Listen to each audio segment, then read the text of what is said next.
एवढं खालच्या लेवलचं राजकारण आम्ही आजपर्यंत कधीच बघितलं नाही. निवडणूक पहिली होती ती नाही आहे आता. पहिली पदरची भाकरी घेऊन आम्ही निवडणुकीचा प्रचार करीत.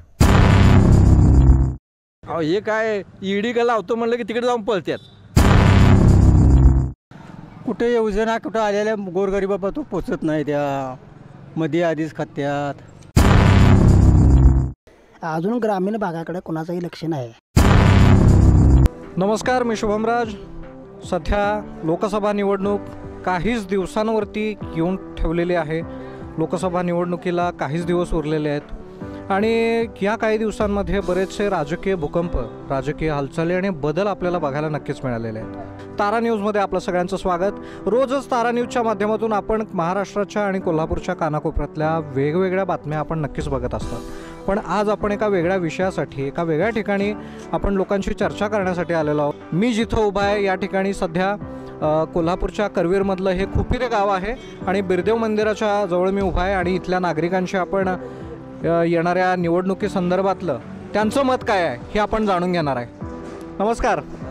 नमस्कार. नाव काय आपलं? माझं नाव राजाराम करंपाटील. तुम्ही या गावचे का? हो, या गावचे. सध्या भारतात आणि महाराष्ट्रात जे राजकारण चालू आहे काय वाटते, योग्य चालू आहे का? नाही नाही, बरोबर नाही. काय वाटते, काय योग्य? अहो हे काय ईडी का लावतो म्हणलं की तिकडे जाऊन पळतात. कुठं? त्या भाजपमध्ये. आणि मग हिने भ्रष्टाचार केलं तर चालतंय. ह्या पुढचं काय गाडी? पुढचं हे असा बाजीरावसारखा असा माणूस गेला पाहिजे. म्हणजे ह्या गावातनं म्हणताय तुम्ही? या गावातनं मला त्याला मदत व्हावी. बरं, कोल्हापूरचं राजकारण म्हणा, कोल्हापुरातले प्रश्न म्हणा, हे एक वेगळ्या ठिकाणी, पण कोल्हापूरमधलाच हा मतदारसंघातलं एक गाव आहे खुपिरे. मग ह्या गावात काय काय व्हायला पाहिजे असं तुम्हाला वाटतंय? व्हायला पाहिजे, बरंचच व्हायला पाहिजे, पण झालं पाहिजे का नाही? काय काय व्हायला? बरं, कोल्हापूरमध्ये संजय मंडलिक, समरजित सिंह घाटगे उमेदवारीत आहेत. चेतन नरकेसुद्धा उमेदवारीच्या रिंगणात उभे आहेत. तुमची पसंती कोणाला आहे? तो बाजीरावला आहे, बाजीराव खाडे. काय वाटतंय, काय कसं आहे वातावरण? वातावरण काय असंच धुमाकूळ चाललेला जायची. धुमाकूळ चाललाय, चांगलाच धुमाकूळ चाललाय. काय वाटते, धुमाकूळ म्हणजे काय चालू? काय कुठे योजना कुठं आलेल्या गोरगरिबापा तो पोचत नाही, त्या मध्ये आधीच खात्यात. असंच की बाकीचं काय आहे? किंवा अंगठवाला मी अंगठवाला, आमच्या बातूर काय काय बाकीचं इथंच नाही. तुम्ही म्हणला की चला त्या पाठी मग जायच पाठी मग. या ठिकाणी गावामध्ये फिरत असताना मला इथं घराजवळ बसलेल्या महिला दिसल्यात. आपण त्यांच्याशी चर्चा करूया. नमस्कार. नमस्कार. दीपाली रमेश जांभळे, माजी सरपंच, ग्रामपंचायत खुपिरे. तर मला सांगा, इथं मी मगाशी गावामध्ये फिरलो, लोकांशी चर्चा केली, तर इथनं या गावातनं बाजीराव खाडे यांची उमेदवारी रिंगणात हे उतरणार असल्याचं सध्या मला लोकांच्याकडनं समजतंय. काय सांगाल? आपल्या जवळचे उमेदवार असतील तर चांगलंच आहे, कारण आता शेतकऱ्यांच्या वगैरे समस्या सोडवण्यासाठी ह्याच्यासाठी करवीरमधील उमेदवार असतील तर खूप चांगलंच होईल. आणि एक गोष्ट की लोकांच्या बरोबर बोलत असताना त्यांची इच्छा आहे, आपल्या गावातल्या खुपिरे गावातल्या लोकांची अशी इच्छा आहे की त्यांना उमेदवार हा शेतकरी असावा आणि सर्वसामान्यांच्यातला असावा असं वाटतं. मग असं चित्र उभा राहण्यासारखं किंवा अशा पद्धतीचा कोण उमेदवार आहे का अजून तुमच्या? आता गावातील मुख्य व्यवसाय म्हटलं तर शेतीच, त्यामुळे सगळ्याच शेतकऱ्यांना असं वाटणार की बाबा उमेदवार हा शेतकरीच असावा. त्याच्यामुळे आम्ही बाजीराव खाडेंना म्हणजे मान्यता देऊ. नमस्कार.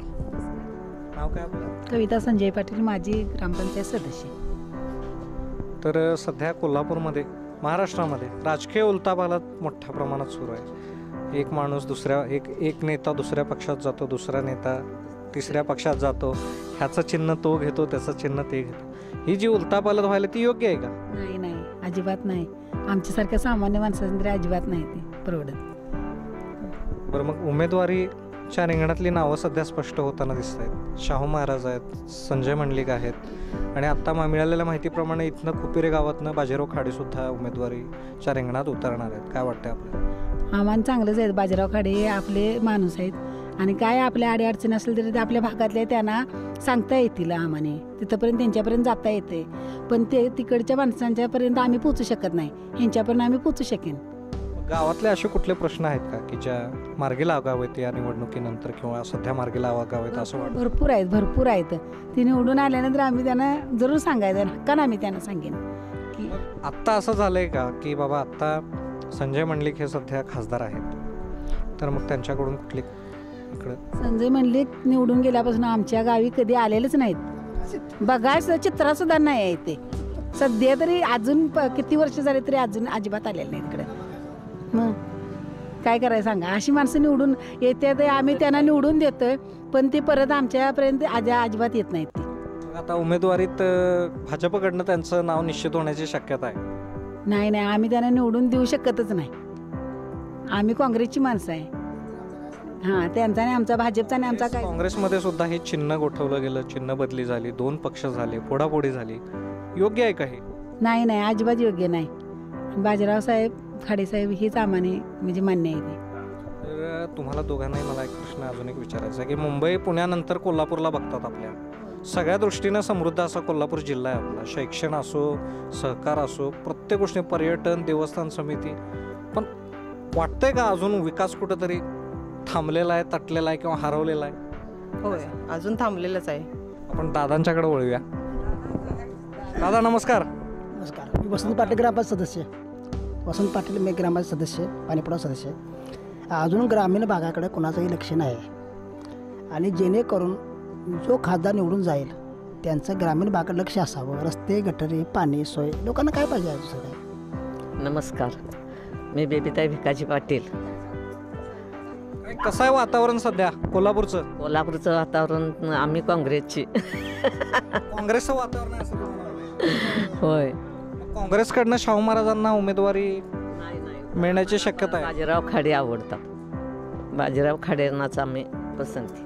आणि बाजीराव खाडे खरं तर अपक्ष उमेदवार आहेत असं या ठिकाणी माहिती मिळायला लागली आपल्याला. अपेक्षा असं राष्ट्रवादी, शिवसेना, उद्धव ठाकरे गट किंवा शिंदे गट असेल, बाकीचे पक्ष असतील, तरी पण आम्हाला शेतकऱ्यासाठी बाजीराव खाडे आवडतात. धन्यवाद. धन्यवाद. नमस्कार. नमस्कार, नाव काय आपलं? बाळाबाई बाजीराव पाटील. काय वाटतं तुम्हाला या आता इकडे तर सगळ्यांसमोर बाजीराव खाडेंच्याकडे? मग आमचं बाजीराव खाड्यांचे उद्देशच आहे त्यांनीच इकडे यावं, म्हणजे आपल्या शेतकऱ्यांचं काहीतरी होय न बघतील. आता ही येऊन यांनी काय केलं, शेतकऱ्यांकडे कुठलं लक्ष दिले, कुठल्या पोरं लागली राहिलीत कोणी बघितलं, ते असले तर आम्हाला हक्कानं सांगायचं गावावर. एकंदरीत आतापर्यंत बाजीराव खाडे आता निवडणुकीला उभारणार आहेत अशी चर्चा सुरू होते. मग आतापर्यंत बाजीराव खाडेंचं कसं त्या गावाबद्दल असेल, कोल्हापूरबद्दल असेल? चांगलं वातावरण चांगलं आहे. ती आपली घरातली माणसं असल्यागत आहे. आम्हाला त्यांच्या घरापातूर भांडायला चालतंय. दुसऱ्यांच्या घरापातूर आम्हाला दारात सुद्धा जाता येणार नाही. एकंदरीत बाजीराव खाडे खुपिरे गावाचे हक्काचा माणूस आहे असं या ठिकाणी बघायला मिळतंय. हक्काचा माणूस, घरातला माणूस. आम्ही त्यांच्या घरी जाऊ शकतोय, ते आमच्या घरी येऊ शकतात, पण आम्हाला बाजीराव खाडे साहेबच हे पाहिजे. मला सांगा आजी, तुम्ही ज्येष्ठ आहे, पूर्वीच्या काळचा विकास आणि आत्ताच्या काळचा विकास काय फरक आहे का? भरपूर फरक. विकास तो काय आताचा काही विकास म्हणायचा नाही. विकास नव्हती, गाठच घेत नाही. होय. मग आता निधी आणलाय की त्यांनी?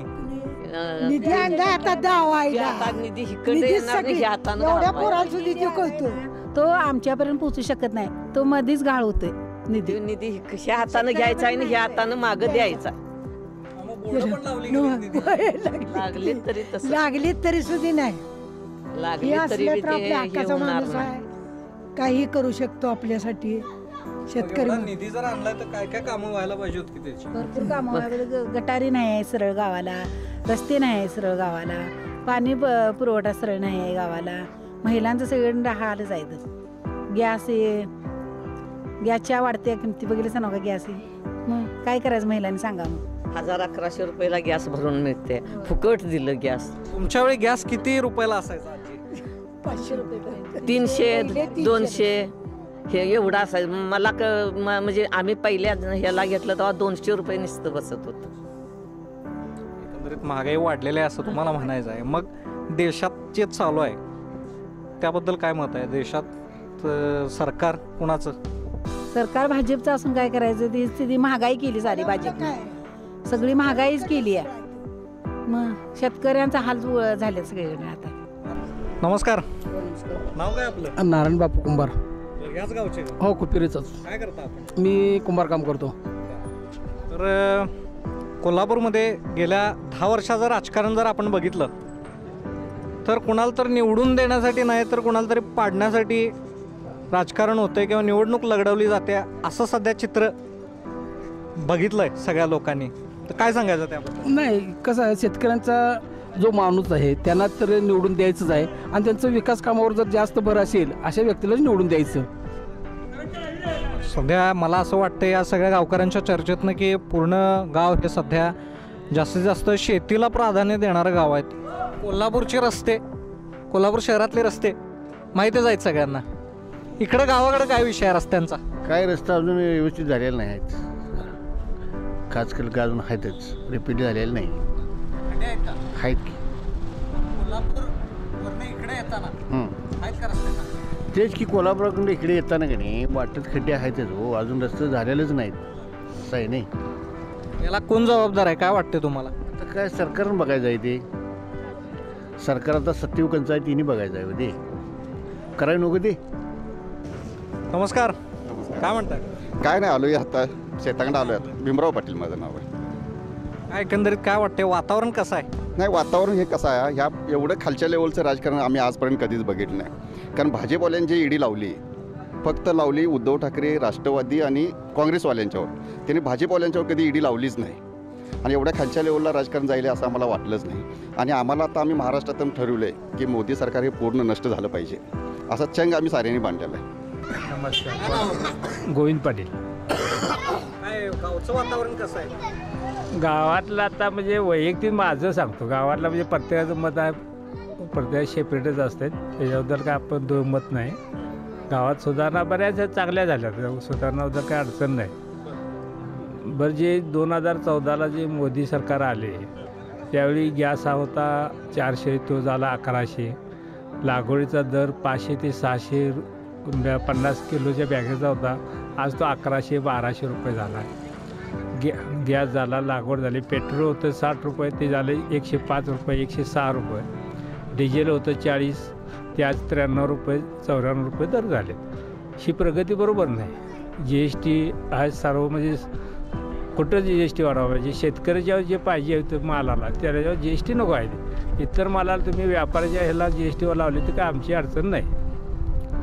शेतीमालाला GST नको आहे, नको मागणी आहे. तर बऱ्याच वेळी आपल्या कोल्हापुरात ज्यावेळी पावसाची परिस्थिती तयार होते, पूर येतोय बऱ्याच ठिकाणी. आपल्या गावात पूर वगैरे काय येतो का? आपल्या गावात म्हणजे शेतीमध्ये येतो आणि घरामध्ये नाही. खालतीकडचा भाग असा, पूर्वेचा भाग असा, पाणी पुरानं जाते. थोडं नुकसान होतंय, 50% होतंय, केव्हा 100 बी होतंय. आणि ते पीक आम्हाला काढायला बराच खर्च येतो. ते नुकसान भरपाई मिळते का? नुकसान कुठं थोडी मिळाली म्हणजे. आज ते 50,000 अनुदान दिलं, काही लोकांना दिलं, काही लोकांना दिलं नाही. का दिलं नाही हा त्यांनी विचार केलेला नाही. आणि त्याच्यावर कुठल्याही आमदारानं किंवा खासदारानं त्याचा आवाज उठवलेला नाही. आज मला वाटतं कोल्हापूर जिल्ह्यात 14,000 काहीतरी हे आहेत शेतकरी आहेत, त्या 14,000 लोकांना अजिबातच 50,000 दिल्या नाही. मग ते दुमत हेच केलं, एकाला दिलं एकाला नाही. आता जे 14,000 दिल्या त्या 14,000 सगळे विरोधात जाऊ शकतात, म्हणजे सत्तारूढच्या आत्ताच्या. ते सर्वांना, सर्वसामान्य सर्वांना दिलं पाहिजे होतं. एकाला एक असं तुम्ही हो, एकाला एक गोष्टीवर अनेक प्रश्न विचारतो. हां, असं कुठं चित्र दिसतंय का की बाबा राजकारणी लोकच निवडणुकीला उभारतात आणि निष्ठावंत कार्यकर्त्यांना सतरंजी उचलायला लागते? बरोबर. सतरंजी तसं ते पद्धती आहे. ज्या घरात बाबा वारसा राजकारणाचा आहे त्याच घरात राजकारण. आज कुठल्याही म्हणजे मोठ्या नेता कोणाचं नाव घेऊ शकत नाही, पण त्याच घरातला खासदार झाला त्याच्या घराचा आमदार, तर सर्वसामान्य आमदार होऊ शकत नाही का?